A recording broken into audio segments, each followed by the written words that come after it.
Let's talk about why Gen Z workers are a handful for managers. By the end of this video, you're going to be ready to manage your Gen Z team members with more success and less stress. Let's get into it.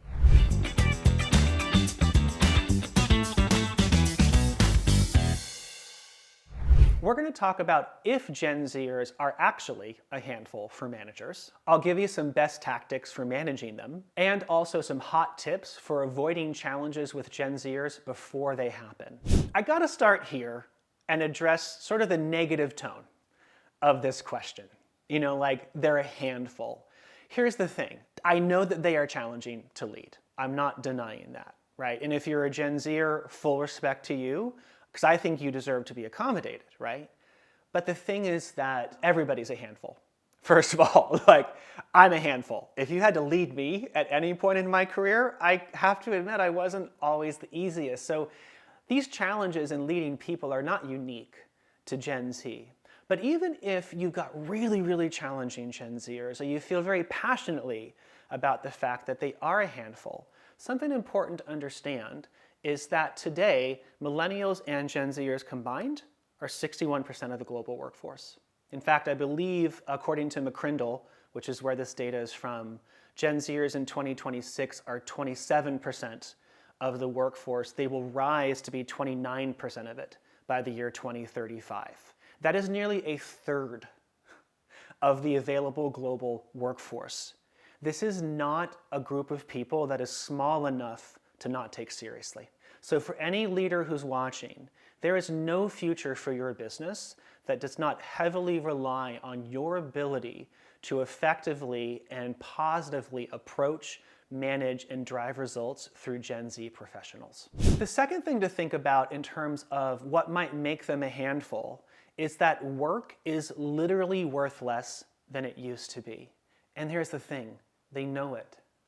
They've watched it happen over the time they've gone through childhood, through education, and into the workforce. They see all the news stories about the economy and the job market, and straight up, the value proposition of being dedicated to a career or an employer is not proven out to them. Now that may sound bonkers to others of us in other generations, but to them, we're talking about their experience, their frame of reference.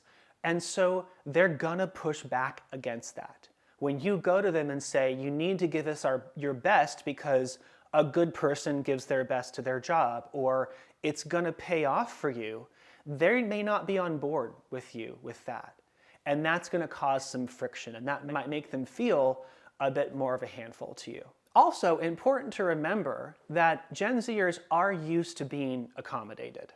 It just has to do with a lot of the way that parenting was done as they were growing up, and then also if they've gone through the educational system in colleges and universities, especially in the United States or a similar country, there's a much higher level of accommodation that educational institutions are required to give upon request. And so, you know, Gen Zers, they're entering the post-college workforce anywhere from age 21 to 25, 26 if they go to grad school right after undergrad. They're coming out of nearly, 2 or more decades of a pretty high level of accommodation. It's what they're used to. It's gonna take some adjustment and some training to get them to understand that in the workforce, especially in a privately held company, there's a much lower threshold of accommodations that need to be provided.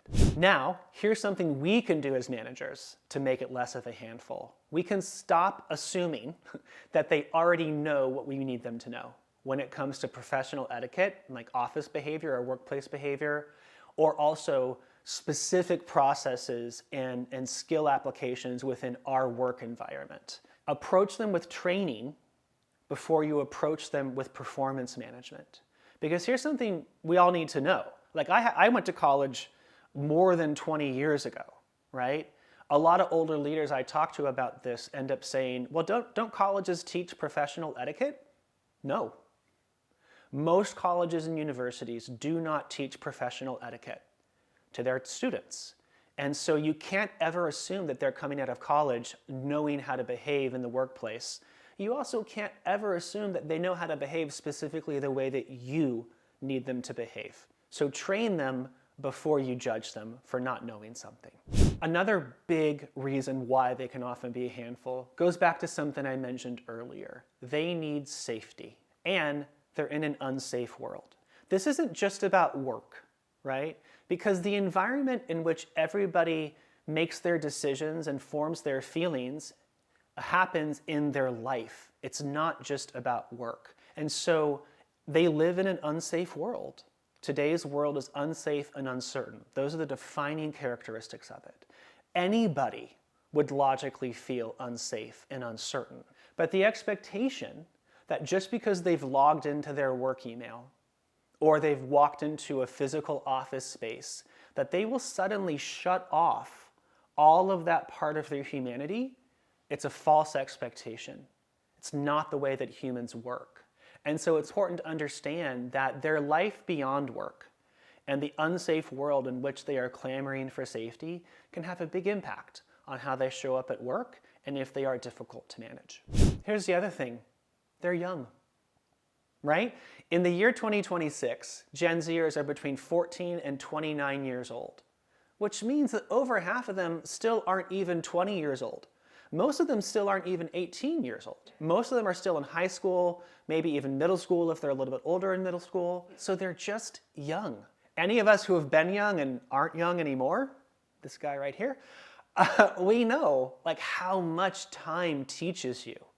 They just haven't had that opportunity yet. And so yeah, they just are less mature than a 45-year-old because they're 22 years old or because they're 19 years old.